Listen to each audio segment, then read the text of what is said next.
today, are you ready to be patient? And we say bring your business, but today the way we're asking that question, are you ready? Are you ready? Who's already thought about their business today? Who's thinking about it right now? Okay. Are you ready? What do you need to be ready for? You're already ready to be. You came here today to get ready to be patient. What else do you need to be ready for? You need somebody a little more honest. I'm teasing. You need to be ready to be patient with people in inertia. You're already skipping to the phase 2 of this. When you think, I got to be ready today, what do you think you got to be ready for? There's going to be something. There's going to be something general that's better off. Who's got something today that's going to be a challenge? They know it. This meeting, I've been thinking about it. I woke up last night thinking about it a minute. You know, like, what do I do with that? I got to be ready for that. What are the ways to get ready? Okay. Are you patient? But who knows somebody who's patient in their life? Who gives himself higher than a 5 on a patient scale? On patience, our culture is different. The cultures of the world for the last 4,000 years, were not this way. It was, and just sort of like it wasn't so cool to be skinny. It means you're out there working hard. In the past cultures, it wasn't so cool and skinny and fit. I mean, like, that's a working class guy if he's so skinny and fit. Sorry, Steve, you look good. In today's culture, but in that culture, like, that guy must really have to work for his food. Mike, they probably give you some food on the way. So he ran 20 miles this morning before he came. So like, but that was not, to be impatient was not cool. He says, we live in a culture, this is Tim Keller, we live in a culture that does not value patience, but of course all ancient cultures did. Why? Because impatient people are shallow. Impatient people are reckless. Impatient people make stupid choices. Impatient people miss all sorts of opportunity. Isn't that right? I mean, these other words you definitely don't like. Stupid, reckless, shallow. And isn't it true that all of us have some painful memories about the times where impatience really brought us a big loss in our lives? So yes, patience is important, even though the culture's saying it's not. The culture's saying, look at the email, return right away, don't even get past this stoplight. I've drifted back into looking at my phone at my stoplight because I've had some really busy days. Danger. It can wait. It can wait. It can wait. It can wait the whole lesson. It can wait the whole church service. So, what things in your life require patience right now? And really, how much worse are we on the days we're late? On the days we didn't get the 2 things done before today? How much more impatient with people in our lives are we? These 3 things I didn't get done yesterday. And now this person I love in my life. Yes. And that teaches you for business some too. It teaches you for your work. Because in a way, each person is a child. And we'll get to that. Let's listen to what Bob says about this. How is your life working for the people around you? That's a great way to measure peace. If your life is working for the people around you, you'll see it in their faces. You'll see it in your conversations. They're actually experiencing peace because you're not whipping up a lot of things. Now, you can talk about difficult things and still feel peace because people feel safe around you having difficult conversations. So I don't want you to think of peace as just like, yeah, whatever. It's the opposite of yeah, whatever. It's a life fully engaged. So just that quote, am I whipping stuff up? That's convicting to me. I tend to whip stuff up because I want to do stuff. I want to help people. Instead, so like top 10 people in your life, am I a source of patience and peace for them? Or am I a source of whipping stuff up? Starting something about, hey, you ought to be doing this. Or when I get near them anyway, am I bringing peace into their life? Or are they going, hey, let me tell you, I got the, if we have a peaceful relationship, or is even my presence stirring them up? At work, we think that's our job. We got to check on everybody, make sure they're doing that. Or a big staff, right? So you got to go back and see, is this person doing this? Is this person doing this? Is everything online? Is the contractor doing it? Is everybody doing it? And that's the job of a project manager, to move things on track for sure. But there are project managers that can do that as whipping somebody up. What do you owe me? And project managers that can move it along just at the same time frame that aren't such whips. Very different experiences. And which one's more effective? The one who's good at whipping up and reminding everybody, or the one who is keeping the thing on track patiently? Second. Who do you need to be patient with? You don't have to shout this out loud, but do you have somebody in your mind in the workplace that you want to be more patient with? The workplace. My house. Okay. One person's entire company is also where they sleep. Okay. It's a big company. They all live and sleep at the same place. Need to be patient, so you got to be super patient. Double patient. 10 measures. Especially for in IT. I invent stuff, I want to finish. Right? It's okay.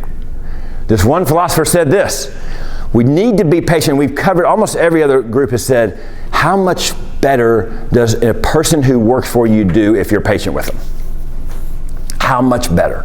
How much better can they come along? How much more can they develop on their own with the guidance, giving them some room to fail? I had a CEO boss. Both this is hilarious, while we're sharing. So he was always saying, let that guy fail. He'll do better if he fails. He'll learn long term. Except the time we were moving from the NASDAQ to the New York Stock Exchange, he said, don't you let that guy fail. Like same thing. And he once left me a voice. It's the funniest thing. There was no text, okay? They were talking, this is 97.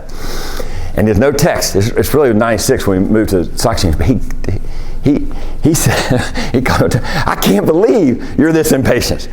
Nobody should be more impatient. I'm about to wreck my car because you're so impatient. And it's like, he's basically saying, he was the most impatient person I knew, and he was the CEO of this company, because here's the benchmark, basically. Don't be more impatient than me, especially on this deal. That's how we are, especially that. So like, I'm whipping it up, don't you whip it up more. I'll do the whipping, you be patient. Yes. Take advantage of our patience. Who feels like if they'll be patient, they'll take advantage? If I just don't ask them again, they'll take advantage. So you know. But we're gonna let's cover that, okay? A great philosopher and digital marketer named T.S. Taylor, right there, I called and asked her some things about this. He goes, well, here's something you can't do. So I want the employee to grow, but I've also represented over here, as part of the answer, I've also represented over here, we're professional. Thank you for trusting your $4 million budget with us. We can do it, all of this. So I've represented we're going to do it at a certain level. So I either got to put it in, I can't just say, oh, well, we were giving somebody a chance to learn. Sorry, your stuff's late. Can you do that? No. So again, you have to be ready to be patient, have to build into the timeline, and I have to know what I've promised. I have to line that up. I promised the employee, hopefully, you can learn. We're going to give you some things that let you grow. And we're going to let you make some mistakes. And so I've got to build more time into that timeline, right? If growing people are on there, and who's growing? All of them. The problem is we don't build it in at the time. We've got to build our values in to start. So we cannot let it miss a promise to somebody either, or we'd lose credibility. So we have to line those two things up. And so what do readiness and patience have in common in business? I've kind of already said it, but let's say it one more way. And like you already said, like if I'm ready with everything else, and I understand right now, I'm prepared for this day. Now I'm prepared to be patient with am I prepared enough to be patient with the 5 things I've got coming today? And God says the same things. We are what we love. This is James K.A. Smith, a really good book. Read that along with that one. And what it says is we reorder our everything based on our desires. What do we want most right now? Who sleeps with their phone by their bed? You don't have to raise your hand. So, unless if I have a teen out driving, homecoming, to Saturday, and I fall asleep, I'm probably going to have a phone right by my bed. But besides, unless I'm saying, you call me no matter where you are, no matter what's happened, no matter what you need, unless I've got that promise out there, that phone's 2 rooms away. And the watch is totally on silent, it only makes an alarm. And I try to sleep with that, see how my heart rate's doing, Mike. So, did my last exercise help that out? So, but it's the same thing in the car, but throw it in the back seat. Because you said that, I'm going to put mine where I can get it. In the back seat, you got an ear thing, and you can listen to it, or you can listen to that text that comes. And if you really have to reply, you can pull over. And in the meeting, Google doesn't let you multitask in meetings. Google doesn't. Google says you can take a note. I've been there. So number one thing, you can take a note and put your phone on silent and put your phone on no incoming. But they say stay. If this thing matters, you got up to come to this. If this meeting is important enough, stay in it. This person. So Here's one way it does. You think about how urgent your customers' needs are. Who would rather work with a non-urgent customer than an urgent customer, though? You know, if I'm selling hot dogs on the street, I want to deal with people who are hungry. And I'm passing them out hungry. If I'm selling something consultative, I might want somebody who's non-urgent but understands they need it. That's the second kind, right? I'm going to be hungry soon, and I'm not currently getting satisfied out of what I'm getting working. So I can move from there. And even currently met, like I'm good now, but I understand and appreciate life insurance. I understand and appreciate better digital marketing. And so I'd like to hear from you if you've got something better. I'd like to help. I need to get things ordered, but that client who's like, ordered. In a new business, you'll take them. But then they say, well, you got to get a little bit ready. Or we're in a busy season, so we have to get you next time after October 15th or whatever it is, right? So, and they don't have the need, well, that we can move right on. But you might really think in your customer segmentation, how ready are they? And it's actually a non-super crazy gotta have it that you might want to work with. But everybody's business is different. I just say, think about it for your business. Is the urgent customer helping me, or do I want the non-urgent strategic there? What else do readiness and patience have in common? Let's read the verse. Be patient then, brothers and sisters, until the Lord's coming. See how the farmer waits for the land to yield its valuable crop, patiently waiting for the autumn and spring rains. You too, be patient and stand firm, because the Lord's coming is near. There's kind of a couplet in there, the two patience and there's two whatever else. There's two what else is not whatever else. The most important thing in the history of the world is going to happen. He's coming back. Be patient. See how the farmer waits? He had responsibility. He had to put seed in there to yield its valuable crop. How much more? That's what Michael Davis told. How much more can we not control the rain? Too much rain, bad for crops. So if I say, give me, it's too much. It's true in all the other parts of your life too. Not enough's not good, and even the rhythm of it, even the same amount at different times is different. So God controls everything. He causes the growth. My faithfulness, even in my work, if I made 17 calls today, and the results are not totally connected. The economy, people's moods, what they're into. I can harass all y'all with my texts, and other things matter, right? But that's true in every part of life. The things we don't control impact it more, for sure, and the rhythm of them. That's true. Yet be patient and stand firm. The Lord's coming near. That's what he's saying. It seems like the world's ending over there in the Middle East. Be patient. Yes, he's coming back. Be ready. Therefore, keep watch, because you do not know the day or the hour. Somebody says he's definitely coming back tomorrow. They're wrong. They don't know. But he might, because somebody probably said that about every day. But how do you keep watch? Read this, Dan. Be dressed, ready for service, and keep your lamps burning, like servants waiting for their master to return from a wedding banquet, so that when he comes and knocks, they can immediately open the door for him.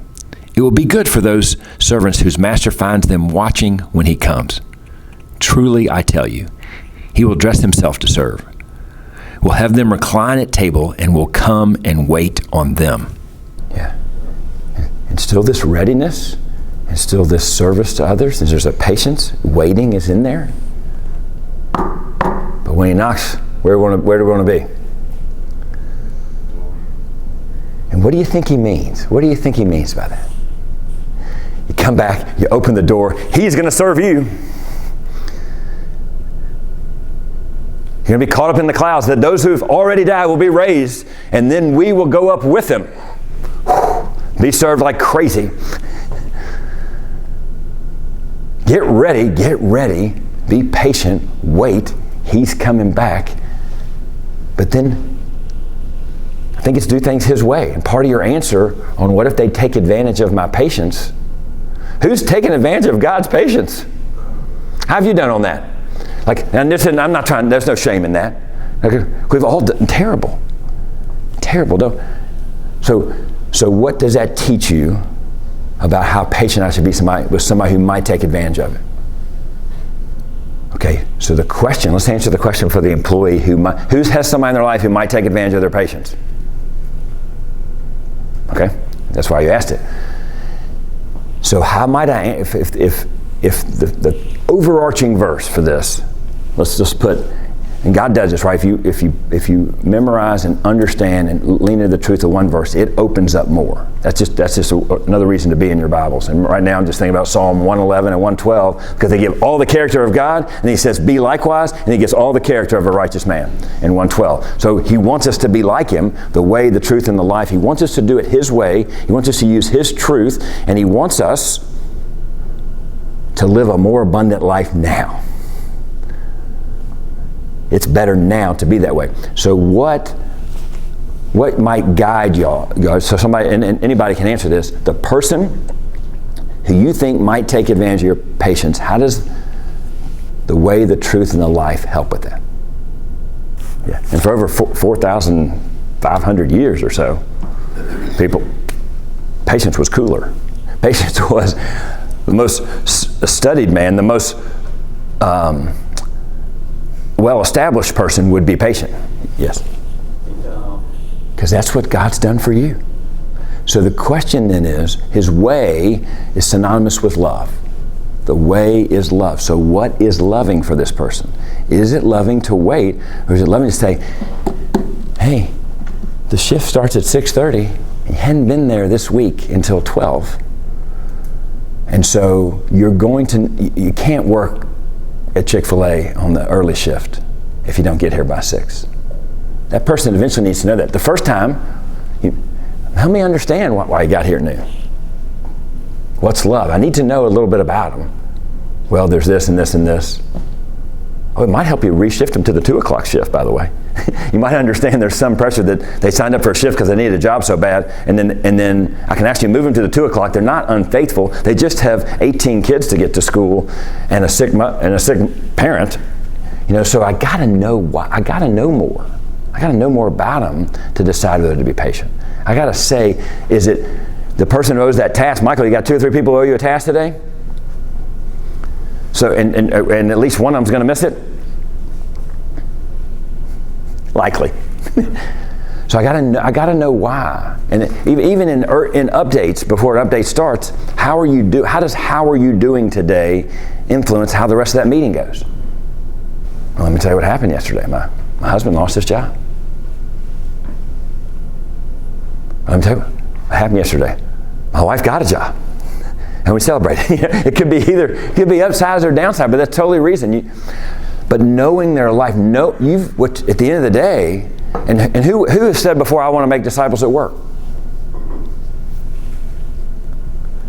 What's the prime advantage? And you're commanded, come and follow right away. We're commanded in our calls to follow, and our call is to make disciples right away. Come and follow, I'll show you how to be fishers of men. And who said, so I really want to do that? Who said that? But what's the prime advantage Jesus had over us? And everyone he made, everybody he talked to. He was incredibly patient with the needy. Incredibly. Even somebody in a crowd would just want to touch his cloak to know that they'd be healed. Amazing faith. I know if I just touch it, I don't even have to talk to him. I'm that humble. Oh, he stopped everything. Who touched me? Oh, to let her know, you need to be seen. You need to be known. You matter. And then those who were spouting their own righteousness. Let me tell you about righteousness. He says as they tried to crucify him, you whitewashed wall. So somebody said, well, right here in this seat, well, he turned over the tables. How many years did he wait to turn over the tables?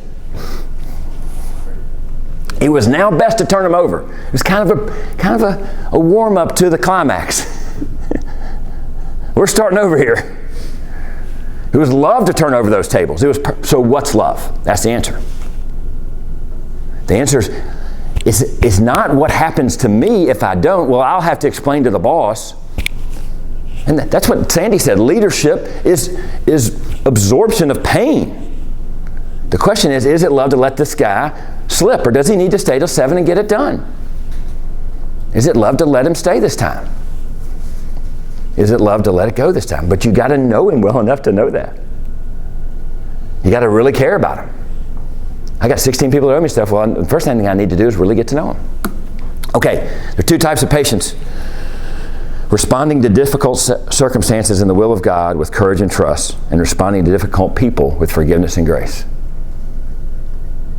Lord, I don't know. Who is more thinking about right now in your own mind, more of this stuff that's in front of me, to have the courage and trust to go through it?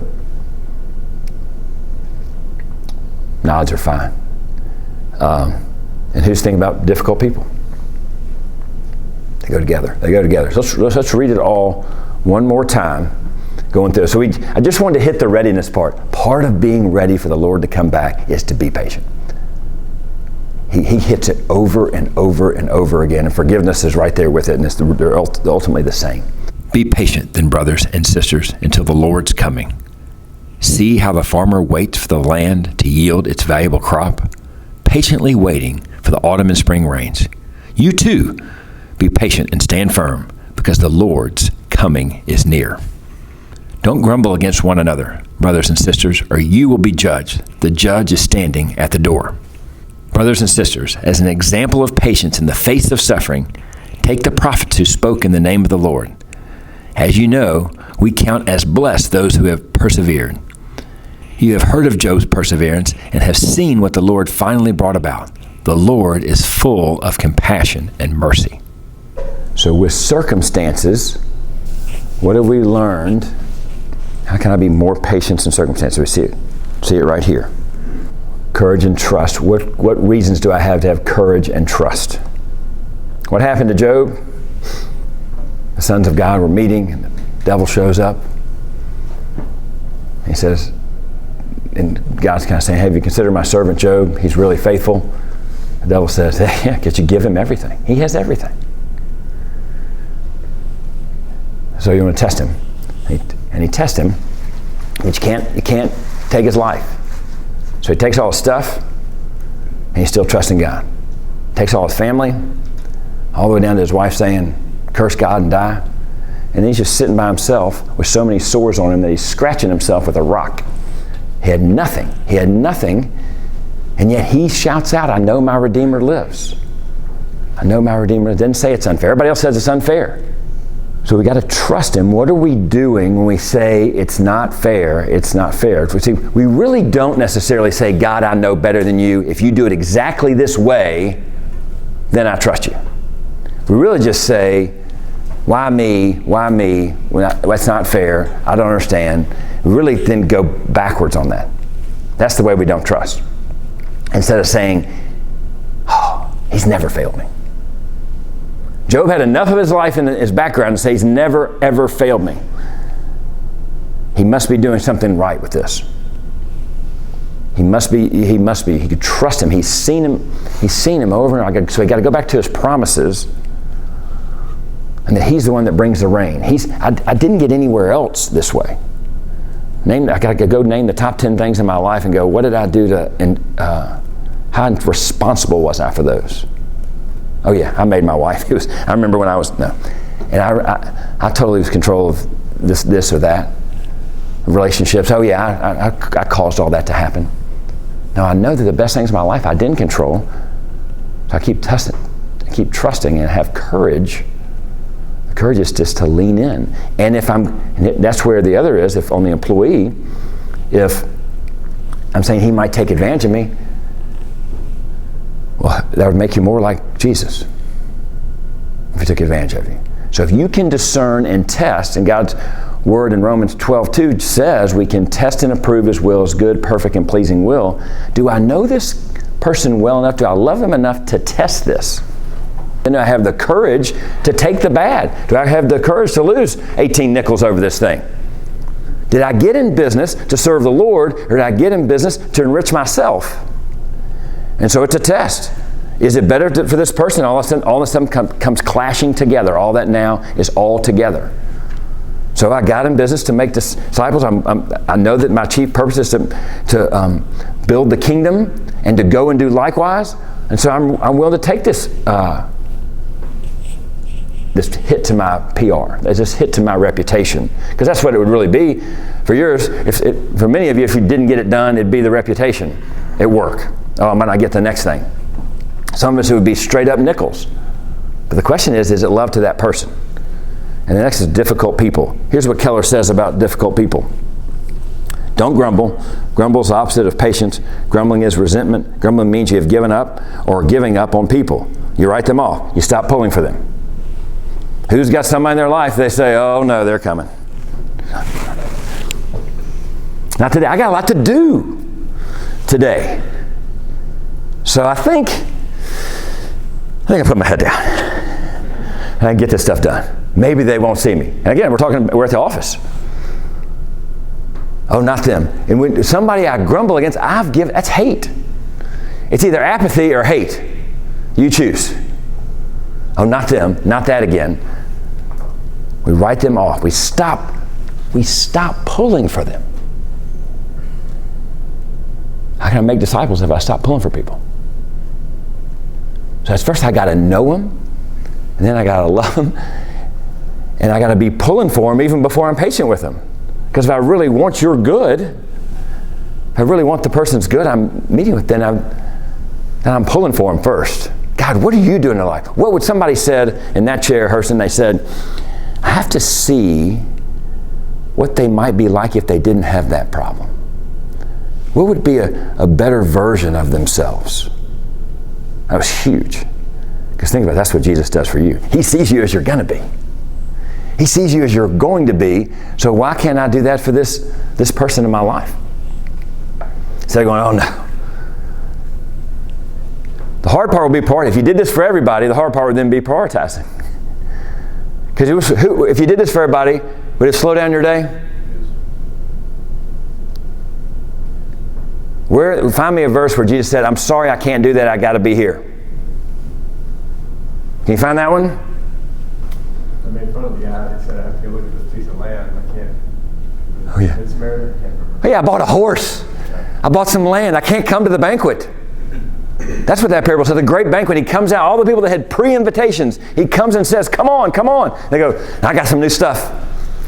I can't remember if it's a horse or a cow, but it's also some land. And I just got married. All three of those are in there. That's a pretty big one. But you're invited to the big banquet. Bring her. They didn't come. So what's he going to do? Since he's super patient, he's going to invite some more people. He's going to invite the people on the highways and the byways and say, come on in. That's what that says. But yes, on the Good Samaritan, somebody just said that. It was the priest, it was the religious people who walked on by. And that's what it boils down to. When you get so good at this, when you get so good at loving other people and being patient with them because you know what they need, you understand them, and then you're cheering for them and you have a vision for what they could be, you can be patient because the Levite and the priest walked by on the other side because they had somewhere to be. This Good Samaritan said Martin Luther King, he said, what happens to him if I don't? What happens to him if I don't? And that's the point. Then you got involved. Oh, that person's going to die. So when you get to a point where you're being patient with too many people, then you just have to reprioritize it with a list of what happens if I don't help that one. Somebody else will help her. Somebody else will help him. Somebody else. But these three, God's really put on my heart. But you don't have that problem yet. Right? First, know them well enough. First, see a vision of them. Then say, how much does it matter? How much does it need to happen today? And I have a sheet for it. Impatience is the opposite of love. It's opposite. I just need to say that to myself about 42 more times today. I'm going to be okay. Am I feeling impatient? It's not love. Got a lot of things. Okay, I'm super important. Okay, but it's not love to not be patient. Here's the last Keller quote on this, but responding to difficult people and circumstances, do you see why this is so important? Every day, every hour, you have the choice of going down one path or the other. true? It's every hour, right?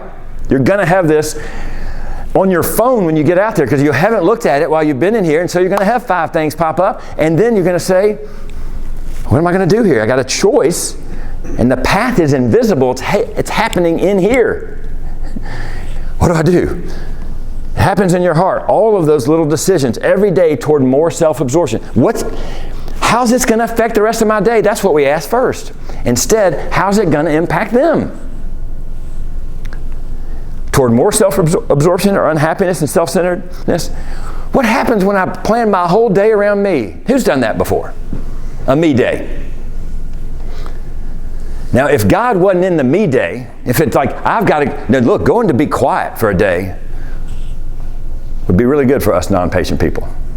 Just going to, so not saying I don't need a day off the grid, but if I'm going to do this, this, and this, and this, I'm going to order my whole day around myself. What a miserable life. What a miserable day even.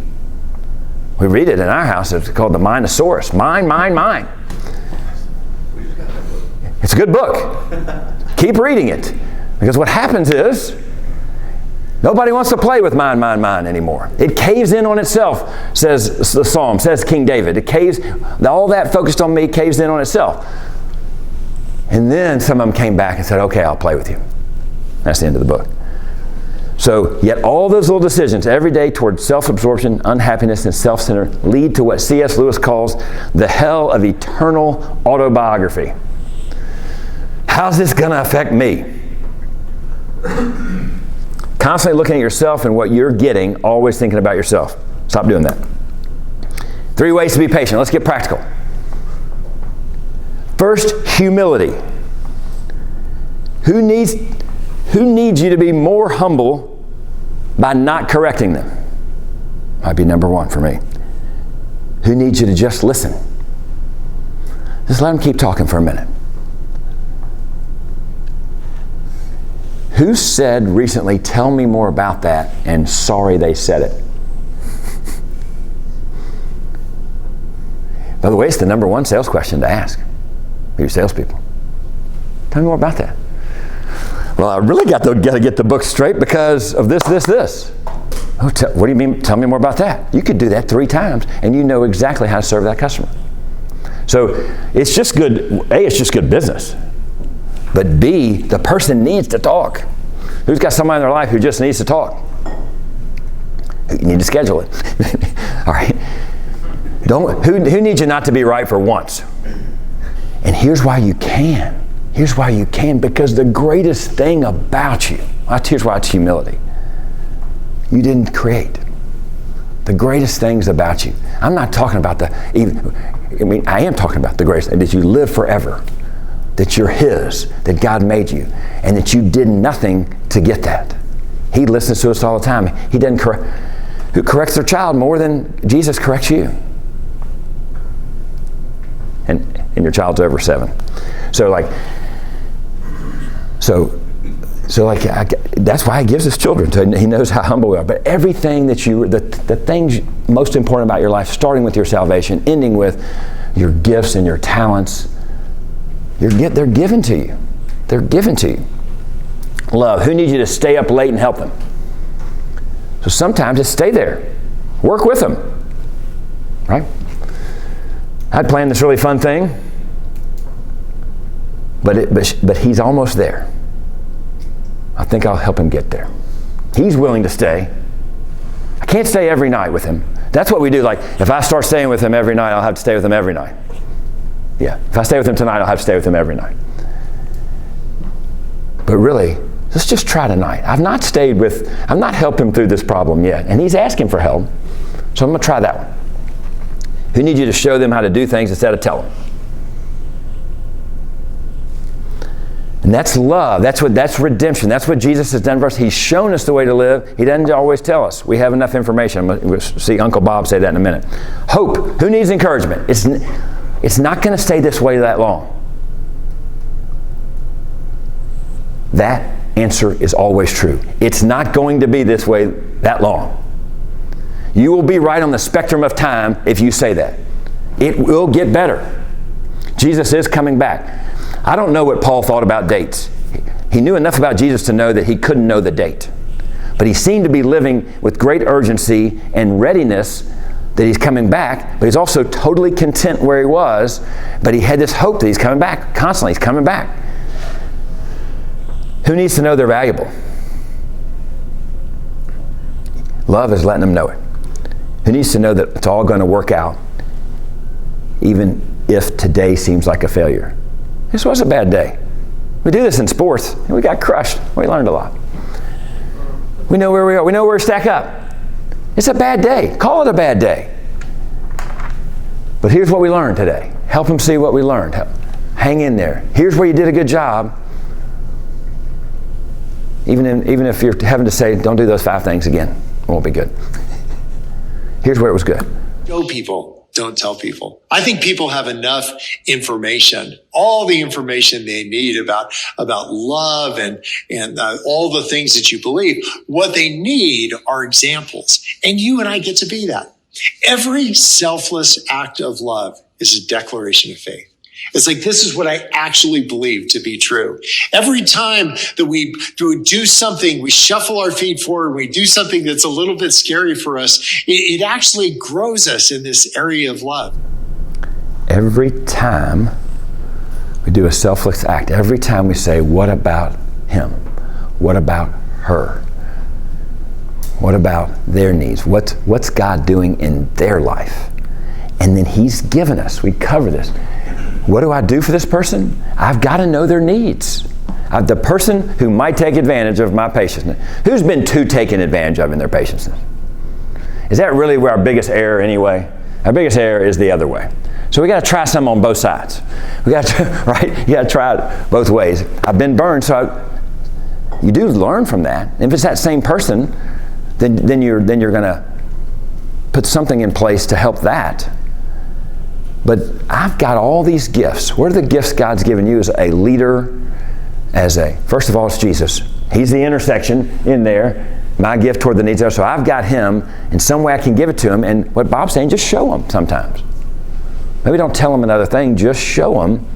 Show him you're not worried. You got somebody in your life who's super worried. Show him how you're not worried. Talk about hopeful things. People are scared to go outside sometimes in Memphis. It seems like it's gotten a little better. But show them. Show somebody at work that, hey, now we do that. We don't model. We don't want to model, hey, I get here at 6 and stay till 10, so you have a guilt trip about leaving. But how is my showing them, helping them, and what are the other gifts I have to put toward their needs? Once I know them, once I'm for their good, I can be patient with them, and then I have to say, what do I have? What do I have that they need? Therefore, as God's chosen people, holy and dearly loved, clothe yourselves with compassion, kindness, humility, gentleness, and patience. Bear with each other and forgive one another. If any of you has a grievance against someone, forgive as the Lord forgave you. And over all these virtues, put on love, which binds them all together in perfect unity. Who's fired up about being a child of God? Who's glad God chose you before the foundation of the world? How dearly he says, that's the way Paul's addressed. He's only talking to the children of God here. Dearly loved, clothe yourself, put on compassion, kindness, humility, gentleness, and patience. Bear with each one another. If any of you has a grievance against someone, you might take advantage of me. Forgive as the Lord forgave you, and over all these virtues, put on love. That's the answer. What is love in this situation for that person? What binds them all together in unity? Love binds it together in unity. Put on love. What does this person need? And if you need to rank it, do it like this. If you need to say, what's the highest importance? If you know what people's needs are so well, and you know, have a vision for what they can be, then just rank them. Who do I need to be most patient with? We tried to do this as an exercise the first time in the Wednesday group a while back, and everything landed in the middle. Every example they could think of, they needed to be ready to act, and they needed to be ready to be patient. So then I do have to say what's most important. I need to be ready for God coming back. But if I'm ready for God coming back, this is how I'm acting right here. I'm clothed in compassion and kindness and humility. That's what it's like to serve Him and to be ready to open the door. It's to have these things, to be gentle and patient, to bear with the other servants, to bear with the people who might not yet be servants of the King, because He said, I no longer call you servants, I call you friends. So those words are synonymous. To bear with the other people. Hey, do you know Him? That'd be more important. How's this going to affect this person's soul? Let's be patient with them. Let's be patient with ourselves. That's where a lot of it starts. As I'm not patient with the things, what do I need to take off my calendar today to be more patient with myself? And if this habit keeps coming up, what do I need to take off my calendar next week to be more patient with myself so I can be ready to be patient with others? Because it does start when I think I'm behind. Uh-oh, I'm 2 hours behind. Get out of my way. No. Instead, I'm 2 hours behind. Today's the Lord's. Tomorrow might not come. Michael Davis said a vapor last week. Carter had a great reminder. I think that I might be a vapor, but so is the person I'm about to meet with. They're a vapor. I might want to act in love right now, but make sure I'm loving myself enough to know that if I don't get the last 3 things done on my to-do list, it's okay. Even for you tenacity people. The tenacious thing you need to do is move it to the other day. To better handle what you got. It's a new invention, see? I've learned to move it. I've learned to move the thing that's not as important, and which thing is love today. Lord, thank you. Thank you for our lives. Thank you that you chose us before the foundation of the world. Thank you that you love us more than we can think or imagine. And if we stop and think about it, we understand how much you love us. We understand how patient you've been with us. We understand how you don't desire us to perish. And that has to fill us with humility. That has to fill us with love. That has to fill us with hope. And so would we be dispensers of love and hope because of our humility, because of what you've done for us. And when we go out encouraged with nothing in this, would you wipe away anything in this that is shame or stresses somebody out because they're not patient? That'd be the opposite of what you're teaching us. You've been patient with us. Help us to receive that first and then to be a dispenser of it. We pray it in your name, Jesus. Amen.